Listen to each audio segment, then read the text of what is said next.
বনি ইসরায়েলের এক লোক সিরিয়াল কিলার ছিল, খালি মার্ডার করতো, সিরিয়াল মার্ডার। একটা, দুইটা, তিনটা, 10টা, 5টা করতে করতে করতে করতে 99টা মার্ডার করেছে। কয়টা? এলাকায় আছে নাকি এরকম কেউ?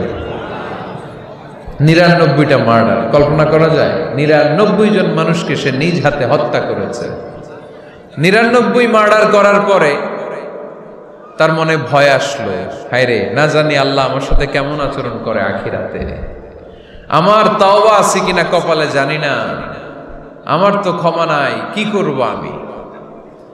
তো সে লোকজনদেরকে জিজ্ঞেস করলো, আমার ক্ষমা আছে কিনা, এটা কে বলতে পারবে? আমাকে আল্লাহ মাফ করবে কিনা? তারা সবাই বললো, এই এলাকায় এক আল্লাহর ওলি আছে, তার কাছে যাও। সে আল্লাহর ওলির কাছে যেয়ে বলে, ও আল্লাহর ওলি, আমি 99টা হত্যা করেছি, 99টা মার্ডার, আমার কপালে ক্ষমা আছে কিনা তুমি একটু বলো। আল্লাহর ওলি কই, কি বললা? 99টা মার্ডার? হায় হায়, সর্বনাশ, তোর কোনো ক্ষমা নাই।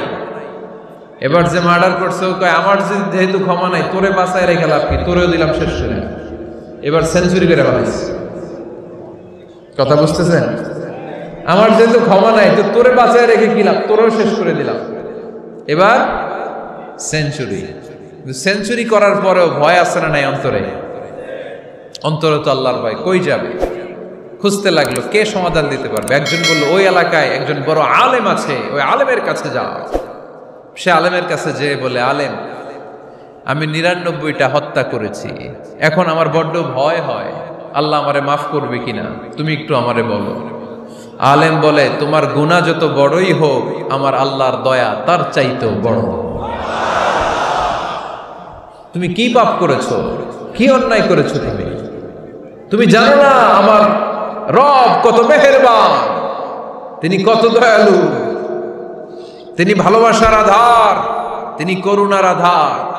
তোমার পাপ অন্যায় যদি হয় খালের পানির সমান, বিলের পানির সমান, আমার আল্লাহর দয়া সাগরের পানির সমান। তোমার পাপ আর অন্যায় যদি হয় পাহাড়ের সমান, আমার আল্লাহর ভালোবাসার দয়া হচ্ছে আকাশের সমান।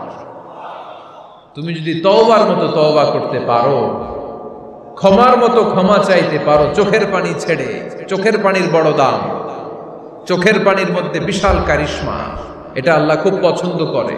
2 ফোঁটা পানি আল্লাহ পছন্দ করে। এক, জেহাদের ময়দানে শহীদের গা বেয়ে ঝরে পড়া রক্তের ফোঁটা। 2 হচ্ছে অনুতপ্ত বান্দার চোখের পানির ফোঁটা। বান্দা যখন অনুতপ্ত হয়ে চোখের পানি ছেড়ে কাঁদে, তার চোখের পানি চোখ বেয়ে নাকের ডগা বেয়ে মাটিতে পড়ার আগেই ওই অনুতপ্ত বান্দার সব গুনাহ আল্লাহ মাফ করে দেয়।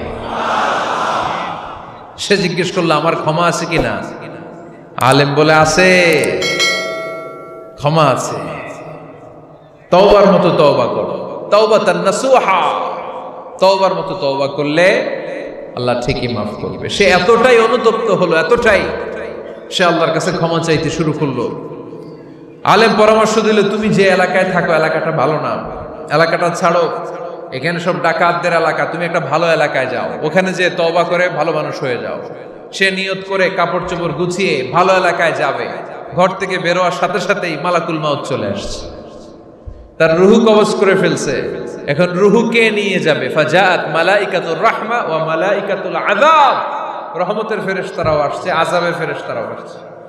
রহমতের ফেরেশতারা বলে, না না, সে তওবার নিয়ত করেছে, যদিও তওবা করতে পারে নাই, যদিও ভালো এলাকায় যেতে পারে নাই, তওবার নিয়ত করেছে, অনুতপ্ত হয়েছে, ক্ষমা চাওয়ার চিন্তা করেছে, আমরা তার রূহ নিয়ে ইল্লিনে রেখে দেব। আযাবের ফেরেশতারা বলে, না না, 99টা হত্যা করার পরে আরো একটা হত্যা করে সেঞ্চুরি করেছে, এখনো তো ভালোভাবে তওবা করতে পারে নাই, তার রূহটা নিয়ে আমরা সিজ্জিনের ভেতরে ঢুকায় দেব। 2 দল ফেরেশতার মারামারি, এ বলে আমরা নিব, এ বলে আমরা নিব। ঝগড়া আছে না নাই? আল্লাহ বললেন, রাখো রাখো, ঝগড়ার দরকার নেই। এক কাজ করো, যেখানে মারা গিয়েছে ওইখান থেকে ফিতা দিয়ে মাপতে শুরু করো। ভালো এলাকাটা যদি কাছে হয় জান্নাতের ফেরেশতারা নেবে, খারাপ এলাকা যদি কাছে হয় জাহান্নামের ফেরেশতারা নেবে। খারাপ এলাকা তো একেবারেই কাছে, ঘর থেকে বের হওয়ার সাথে সাথে মৃত্যু হয়েছে। আর ভালো এলাকা তো অনেক দূর। আল্লাহ জামিনটারে আদেশ দিলেন, জামিন, এই অনুতপ্ত বান্দার জন্য তুই ভালো এলাকাটা কাছে চলে আয়। ভালো এলাকাটার জমিনটা তুই সংকুচিত হয়ে যা। যদিও ঘর থেকে বের হয়েছে একেবারে কাছে, খারাপ এলাকাটা হাজার হাজার মাইল দূরে চলে যা। ফিতা দিয়ে মাপ দিয়ে দেখে, সর্বনাশ, ভালো এলাকাটা তো একেবারেই কাছে, খারাপ এলাকাটা অনেক দূরে। আল্লাহর ফয়সালা অনুযায়ী রহমতের ফেরেশতারা তার রূহকে নিয়ে জান্নাতের ভেতরে ঢুকিয়ে দিয়েছে। 99টা হত্যা করার পরে আরো একটা হত্যা করে সেঞ্চুরি, 100টা খুন করছে। আপনি কয়টা করছেন? আমি কয়টা করছি? তো 100টা খুন করে যদি ও মাফ পেতে পারে আমার আল্লাহর কাছ থেকে, আমরা কি ক্ষমা পেতে পারি না? ওর পাপের কাছে আমাদের পাপ কি? কয় ওয়াক্ত নামাজ ছাড়ছেন আপনি? কয়টা মিথ্যা কথা বলছেন? কতবার ঘুষ খাইছেন? কত টাকা সুদে লাগাইছেন? কত অন্যায় করছেন? কত জুলুম করেছেন? মনে রাখবেন, আপনার পাপ, আপনার অন্যায়, আপনার জুলুম যত বড় হোক না কেন, আমার আল্লাহর দয়া তার চাইতেও বড়।